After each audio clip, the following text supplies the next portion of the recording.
I am just so thrilled that you guys are all joining us in this conversation with Anita. And I'm not going to say your last name because I always slaughter people's last names. But Govender. so processing unprocessed emotions. Talk to me, Yes. sister. I mean, I know that you know, so school me on this. Recording in So, progress. what are unprocessed emotions, right? They are the feelings that have not fully been acknowledged or experienced or even dealt with in a healthy manner. What are these emotions? Anger, sadness, fear, guilt, shame, hurt, and resentment. So when we don't process these emotions, they get stuck in our system and we keep them there because we have a habit of stuffing our emotions because it's just too painful to feel. And they stay hidden there in our minds and our bodies, affecting how we think and act without us even knowing. So when we don't handle these emotions, they accumulate over time and they cause problems that have significant consequences. The compounding of these emotions can make it hard to react to new situations in a very balanced way. The tricky part is, though, is that we often don't even know that they're there, right? So we might think we're over something, it doesn't bother me, but our reactions to the situation tells us a very different story. So, for example, if we have unprocessed anger from childhood, we might overreact to small frustrations as adults. And it's like having a splinter that we can't see, but every time it gets hit, it keeps causing us pain. And so these emotions, where do they come from? Past experiences, particularly those involving trauma or significant emotional events. I'm sure most of you are familiar with ACEs, so adverse childhood experiences. These could be physical or emotional neglect, physical, sexual, verbal abuse, separation or divorce, witnessing a parent being abused, etc., or, losing a parent through death or abandonment.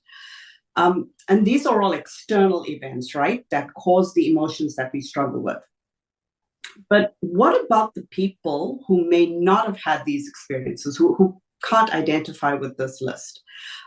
Carrie, I think you might know what I'm speaking about when, we've had those clients that say, well, I've had a great childhood. Like I didn't have any trauma in my childhood. And that may very well be true, but it doesn't mean that they come away unscathed either. They too can have those unprocessed emotions, and they do. So these emotions can stem from seemingly harmless experiences, and they don't have to be labeled as traumatic. However, it matters to each of us because we each see our situation differently and we process things differently. Can So, I what? can I interject? Because Yes, I totally get what you're saying, but yes, for clarity's sake, right? Can you yes, give an example about like a situation where it might seem like it's not a trauma, but from the perception and the experience of the person who's going through that, they have now trapped this emotion. right. So, a lot of us from my age kind of thing, in my generation, we've all heard the saying, children are meant to be seen, not heard. Yep. What does that do to a child? Don't use your voice. What you have to say doesn't matter. Nobody wants to hear it. And so we have to be quiet. But then, as adults, we're out in the world and we're supposed to be these phenomenal speakers that just know how to do public speaking, get on the stage and just rock it. How? The situation that we had, which would have been the perfect ground for the practice, was never made available, right? Just as an example. So when we have these things happening externally, right, what are the internal consequences of those experiences? This is what every single one of us experience, whether we've had trauma or not, however we want to label it. But every one of us feel or have experienced these internal consequences. And what are they? Not feeling seen. So this is experienced as what? Feeling invisible. It's like, I'm not even here. Not being heard, right? Exactly as we spoke about. You could feel like you don't have a voice and you cannot speak up for yourself. Feeling misunderstood. Like, nobody gets me. Like, I cannot be my true self. Feeling insignificant. That could be experienced as, I don't matter. Nobody cares. Not being validated. That's feeling dismissed, and the gravity of your feelings are never quite understood when you feel like you're not validated. Feeling rejected. You might feel like a failure. Feeling unloved. You might feel worthless. Which is what I felt for sure. So okay. I think one of my questions, because I love this, is unprocessed emotion as a contributing factor, right? What happens for the person who maybe they experience that emotion when they're so young that they'll never ever be able to put words to it, right? How does that play a role in addiction? So, as children, we don't verbalize things. We don't learn things on that in the manner that we as adults learn, right? We are taking things on energetically from basically conception to about age 7. We're learning energetically, and that is because of the brainwave state that we're in, right? So I don't know any 5-year-old that sits and thinks about, well, mom said this, and she said I'm not very smart, so that might mean I'm stupid. Like, no kid thinks like that cognitively, right? But that's the feelings that they absorb. So whether it was, verbalized by them or not, they take this on, and that becomes who they are. Mm-hmm. It's part of their makeup. That's actually where all the beliefs about themselves come from. And so when you believe this way because you've absorbed those feelings, it's your foundational makeup, and you don't process them, because how many of us actually go back and say, well, what do I really believe about myself? Why am I the way that I am? How many of us actually examine that? And when we don't, we believe these things like, I'm not very smart, nobody cares, no one wants to hear what I have to say. So we take all these feelings on, we think it's who we are, and what if we don't heal them at the root? That's when the problem comes in, because we want to numb ourselves. We don't want to feel those feelings because it is excruciating to feel like I'm worthless, I don't matter. Yeah, and you know what? I want to highlight something you said that I think is so beautiful and really poignant, is that the child from in utero to 7, right? So they are absorbing everything energetically. And so even in utero, you could be taking on this experience, and it's a belief, right? And that belief is those emotions that we aren't accessing and allowing ourselves to process. And so, your work is to support people to what? Recognize these emotions and then process them? Or I know that in your work, I imagine you work with people who struggle with addiction because it helps them move out of these emotions. So they are among the clients that I've had, yes. But primarily what I focus on is helping them get to the root of the issue. So when an adult, that has issues with addiction, right? We don't just address what is happening now. We look at that in context of, where did that begin? And when we get to the beginning, the root of the issue, and we heal it from that space, it's almost like pulling the thread on a sweater, and it just unravels everything that's attached to it. So I had a client that was suffering with addiction, and she was 16 when she was touched inappropriately, and she didn't speak to anybody about it, and she obviously didn't seek help. So she held all these feelings of the shame, the guilt, the fear, the hurt of all of this inside of her. Naturally, at age 16, she began drinking. So that was the only way she could cope with what had happened to her. But what compounded her decision to continue drinking was that alcoholism ran in her family. Her father was alcoholic, grandfather was alcoholic, so she was predisposed to it. And in order to be one of the boys in her family, to be accepted by her father, she chose to continue drinking so she could fit in better. She didn't want to be rejected because, see, the boys were included. So she wanted to be included and have that relationship with him. She struggled with this for almost 3 decades. Now, she did stop for a long while. She stopped drinking, but she had so much trouble coping. Yeah. Because she wanted to be in social situations. I mean, if you're a social person, you want to go out. And usually whenever you go out, there's always alcohol. So she struggled with basically white knuckling her way through things because the urges would come up to drink. And so she needed to be able to cope with them. She sought help for the alcoholism. And like I said, she gave it up for a while, but it wasn't easy. So she developed the need to control her situation. So what did she would have to plan where they went out, who went with, where did they sit, all in an attempt to create a space of safety for her. Yeah. Because these urges were still coming up.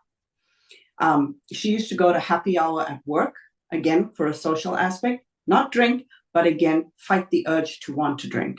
So when she came to me and we did my process called Reconcile and Resolve, this is a process I take people through to understand, again, the root of the problems. So we went through the experience that she had at 16, where she carried all these emotions and buried them. And she understood why she had to let go of the fear, the shame, the guilt, all of the hurt and the pain. She also understood what it was to be predisposed to alcoholism, given that it ran in her family. And when she reconciled that 16-year-old self of hers, she was able to let go of all the beliefs that she made up about herself and her worth from that time onwards. She was able to let go of it and drop it. And what surprised her even more was when we were done with that exercise, a short time later, she was involved in some really huge emotional situation. And she never felt the urge to drink. And that used to be the way she would typically cope, right? She went back to happy hour at work. She's like, I didn't even feel the urge I didn't need to take a drink. But why was that?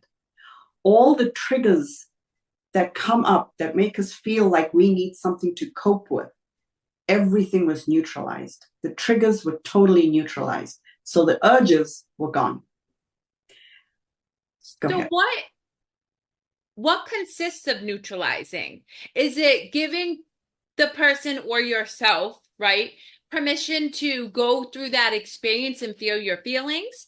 Or is it addressing the belief system? I'm curious how you help people neutralize it so that they do start to break free from addiction. And I love that so much because something I want to highlight is you're saying she's white knuckling it, which means she's still suffering immensely. And that's why we see the rate of relapse and addiction recovery, because we see people getting sober, but they never address the underlying beliefs and suffering that, got them to that place where they numbed out in the first place. So how do you work with people to neutralize that? What would you encourage somebody watching this to do if they're in an experience where they know they have unprocessed emotions that they need to start to flush out? So the process, which is called Reconcile and Resolve, is taking them back to the experience, but in a very, very safe way. Because the reason we don't want to experience the things that we've gone through is because of the pain that we feel. It's almost like re-traumatizing, right? And we feel like we're going through the same thing again. But this is why I tell people, when I ask you about your story, it's not just to hear it and be like, okay, how does that make you feel and that kind of thing. It's really about going in to reconcile that moment, to bring that part of you that experienced the pain and the hurt, which is still stuck in the pain and the hurt. That's why we feel everything we do in the present, is to bring that part of you back into safety. And when it's done in an environment with somebody that you can trust, that you can feel like, okay, this person's got my hand, they're there, and I'm okay. They're more apt to see, and they're seeing themselves, they're watching themselves, what they experienced in that moment, and they bring that part of them back to safety. So that's the key point, is when that part is reconciled, that's where the resolution happens. So all the beliefs they held about themselves are just easily dropped from that point. And here's the thing. During the program that I take my clients through, they get to choose what are the beliefs that are not serving them. Like, they pick them out. They say, these are the, like, I believe, oh yeah, I'm not good enough. I'm not lovable. I'm this, and they get to pick that. When we go through the process, each week we go through the process and we tackle a different aspect of or healing that needs to happen for them.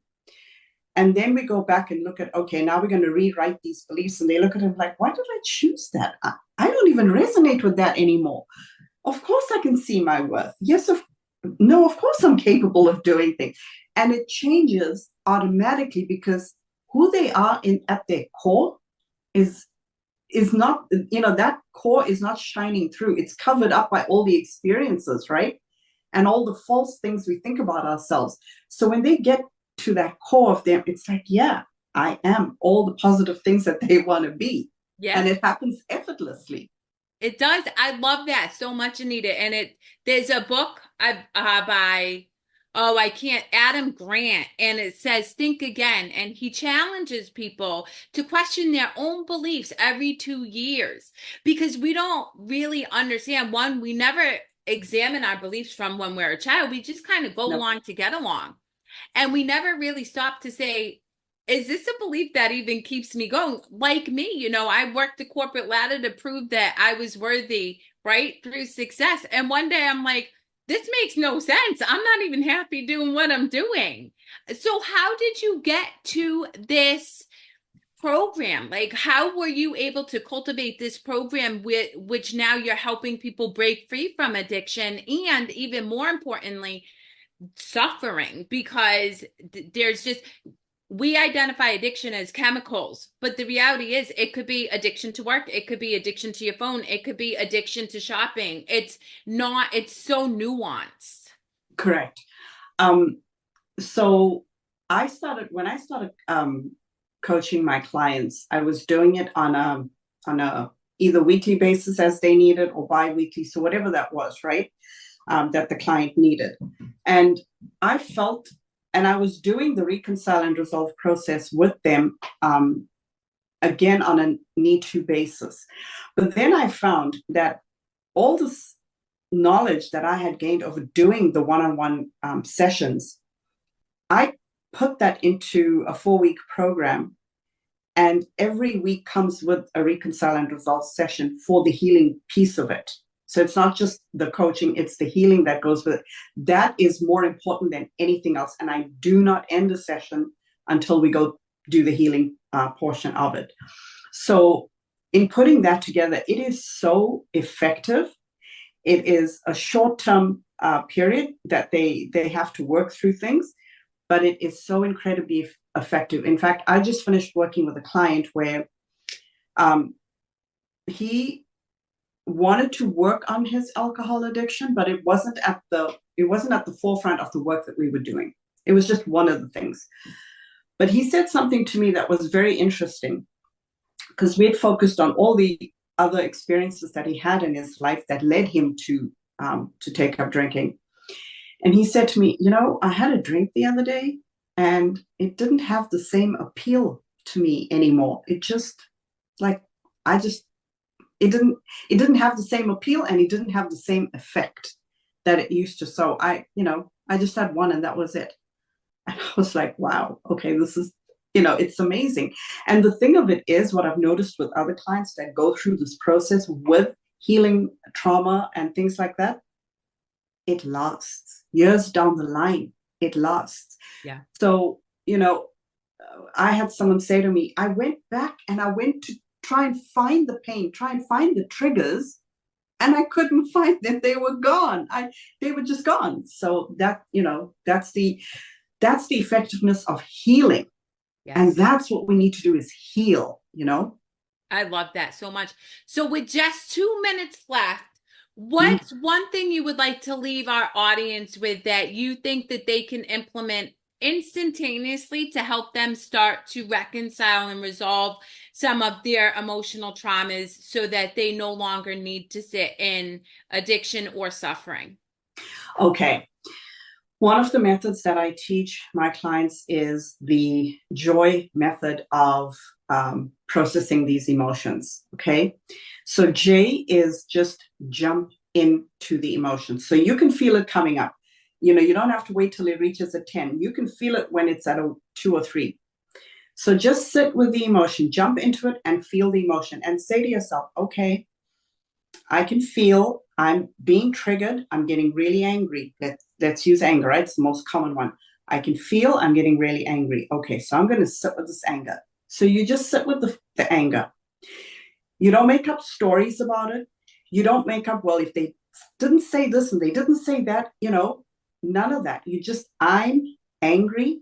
So you own it. O is for owning it. You own that feeling. I'm angry. That's it, period. And feel it. And it's going to come and it's going to just keep coming. The why is to just yield to it. Yield is the same as surrender, right? Mm-hmm. You just surrender to that feeling and you let it come. But yield also means to create by a secondary process. So when you just sit there, as scary as it may seem, and you just sit with that feeling, and if you can do it for 90 seconds, you will feel that emotion move out through you without distracting yourself, without trying to change your state of being. When that emotion processes through you, you automatically start feeling happy. You don't have to do a thing. It's a byproduct of surrendering to those feelings. And that's when you will be able to see, when you can create a separation between your thoughts and emotions and who you are, you will know then, I am not my thoughts and emotions. I can change that anytime. All right, Miss Anita, if you could just do me a favor and post your free gift in the chat, if that's possible, we would Okay. appreciate it. And I love everything about what you said. It resonates so deeply with a lot of how I healed my own trauma and broke free from addiction. And just the way in which you approach it with your clients, joy, exceptional. I never thought of that. And it's a beautiful acronym to help people start to honor their emotions and release them so that they can experience more happiness. It's beautiful. No, thank you, Kerry. Really appreciate that. And so I'm going to try and put the gift into it's a graphic. I don't know if it will actually take. And is there a way that they can actually get the free gift if I don't put it on here? There is. You guys can all go to the dashboard and click under Anita and capture her free gift there as well. Anita, I'm going to just interrupt. Anita, I wasn't able to open your file. So if you can send that to me, I can update it before lunch. But I need it in a doc file, not a pages file, please. Okay. And I did put it in the chat as a graphic there so people can grab that. All and right. I will send it Thank to you you as so well. much for your time, Anita. This was a gift and a treasure to myself as well as everybody who was here, I'm sure. And keep doing the amazing work. I appreciate you so much. Thank you so much. It was such a pleasure being here. And thank you, everyone, for coming through. Yep.